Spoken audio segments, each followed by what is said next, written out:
One day, my daughter Ellen came home from school. She was in 3rd grade. And the minute we walked through the front door, she just started sobbing and slid down the door and became a heap of crying on the floor. And of course it scared me. I said, "Ellen, what's wrong?" She pulled herself together enough to say, "Something really hard happened to me at school today. I told a couple friends about it at recess, but when we got back into the classroom, everyone in my class knew what had happened, and they were laughing and pointing at me and calling me names. It was one of the worst moments of my life. I will never trust anyone again."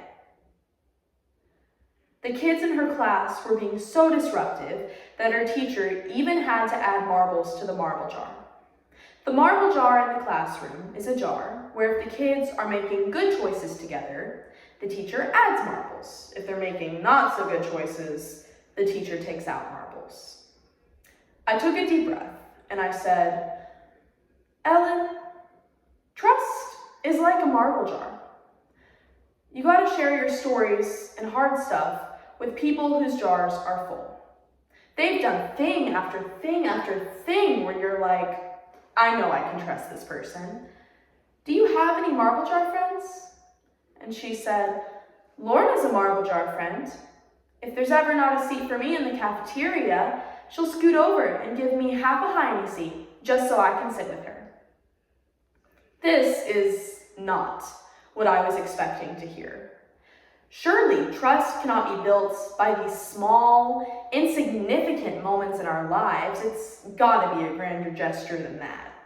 So, as a researcher, I start looking at the data, and it is crystal clear. Trust is built in very small moments.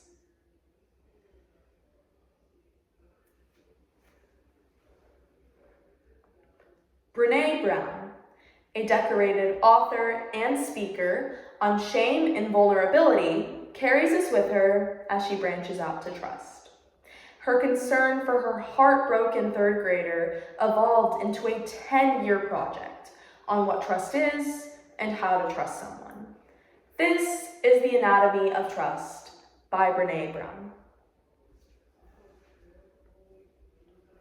One of the ways I work as a grounded theory researcher is I look at the data first, and then I go in and see what other researchers are talking about and saying. Because we believe the best theories are not built on our own experiences, but on other existing theories. So I went to John Gottman. And the first thing I read was trust is built in the smallest of moments. And he calls them sliding door moments. Sliding Doors is a movie from the 90s with Gwyneth Paltrow in it. And it's a really tough movie because it follows her life to this seemingly insignificant moment where she's trying to get on a train. And she makes the train, but then the movie splits into 2 parts. One where she makes the train and one where she doesn't make the train. And it follows them to radically different endings. And he would argue that trust is a sliding door moment. And the example that he gives is so powerful. He said one night he was laying in bed. He had about 10 pages left of his murder mystery book.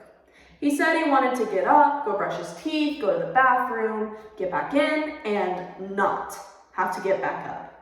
You know that feeling when you just want to get all situated and read the end of your book? So he gets up, and he walks past his wife, who's in the bathroom and brushing her hair. And she looked really sad. And he said his first thought was just keep walking. This is a sliding door moment. There is the opportunity to build trust, and there is the opportunity to betray. To choose to not connect when the opportunity is there is a betrayal. So he took the brush from her hand and started brushing her hair and said, "What's going on with you right now?" Fast forward 5 years, I'm clear about trust. I talk about trust as the marble jar. We gotta share our stories and hard stuff with people whose jars are full. But now the question for me, what are those marbles? What is trust? I found a definition from Charles Feldman that I think is the most beautiful definition I have ever heard. Trust is choosing to make something important to you vulnerable to the actions of someone else. Choosing to make something important to you vulnerable to the actions of someone else. And so, I created an acronym, BRAVING, B-R-A-V-I-N-G, braving. Because when we trust, we are braving connection with someone. So what are the parts of trust? B, boundaries. I trust you. You are clear about your boundaries and you hold them. You are clear about my boundaries and you respect them. R, reliability. You do what you say you're going to do.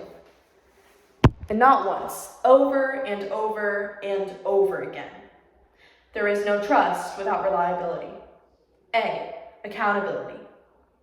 Huge. When I make a mistake, I am allowed to own it, apologize for it, and make amends. When you make a mistake, you are willing to own it, apologize for it, and make amends. V, the vault. What I share with you, you will hold in confidence, and what you share with me, I will hold in confidence. But this is where we lose trust with most people. Say a good friend comes up to me and says, "Did you hear about Caroline? They're getting a divorce, and it's ugly. I'm pretty sure her partner's cheating." Even though you're gossiping and giving me the juice, my trust for you is completely diminished. A lot of times we share things that are not ours to share as a way to hotwire connection with a friend, right? You know what I call that? Common enemy intimacy. The intimacy we share is not real. It's based on hating the same people. So the vault means you respect my story, but it also means you respect other people's stories. I, integrity.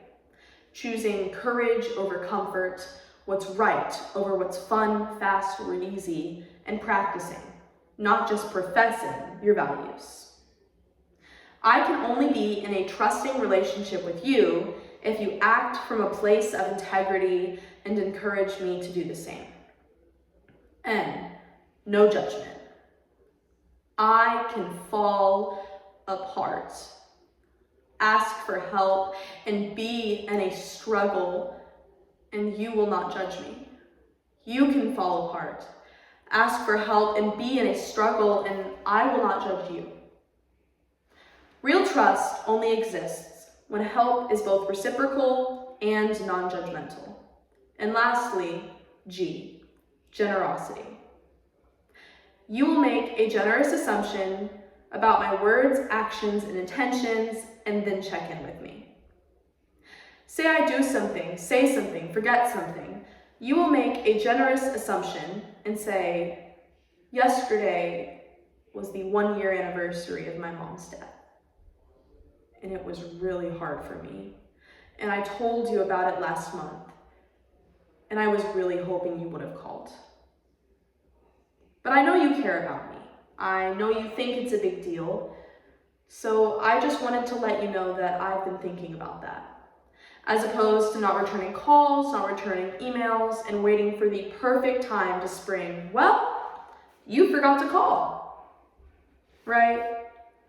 You will make a generous assumption and then check in with me. Boundaries, reliability, accountability, the vault. Integrity, no judgment, and generosity. This is the anatomy of trust.